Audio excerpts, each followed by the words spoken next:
Welcome to S99 TV news. April 24 నాడు జగిత్యాలలో జరిగే బహిరంగ సభకు కేసీఆర్ హాజరు కాబోతున్నారు. కాంగ్రెస్ నాయకులు డిక్లరేషన్ ప్రకటించి ప్రజలు మోసం చేసింది గుర్తు చేస్తూ ఏ ప్రాంతంలో డిక్లరేషన్ ప్రకటించారో అదే ప్రాంతంలో ఆ డిక్లరేషన్ గుర్తు చేస్తూ సభలు పెడతాం. ఏప్రిల్ 27 తర్వాత ఏప్రిల్ 27 నాడు మన పార్టీ ఆవిర్భావ దినోత్సవం ఉన్నది.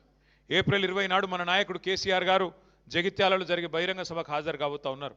కాబట్టి ఈ రెండు కార్యక్రమాలు అయిన తర్వాత మే జూన్ నెలలో నేను పెద్దలు ఈశ్వర్ గారిని ఆర్ఎస్ ప్రవీణ్ గారిని కోరుతా ఉన్నా, అట్లాగే మా సోదరులందరినీ కోరుతా ఉన్నా, ముందుగా ఎస్సీ ఎస్టీలతోనే ప్రారంభం చేద్దాం ఎక్కడో దగ్గర.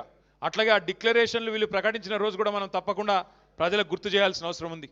కామారెడ్డి డిక్లరేషన్, చేవెళ్ళ డిక్లరేషన్, మహిళా డిక్లరేషన్ ఏదైతే చేసినారో, వరంగల్లో రైతు డిక్లరేషన్, యువజన డిక్లరేషన్ హైదరాబాద్లో, విద్యార్థి డిక్లరేషన్ ఇక్కడే, మహిళా డిక్లరేషన్, ఒక్కొక్క వర్గానికి సంబంధించి కాంగ్రెస్ చేసిన ప్రామిస్ల మీద మనం కూడా అంతే పకడ్బందీగా అవసరమైతే అదే స్థలంలో అదే పట్టణంలో బ్రహ్మాండమైన బహిరంగ సభలతో పాటు జాగృతం చేసే విధంగా ఈ 2 ఏళ్ల కార్యాచరణ రూపొందించుకుందాం.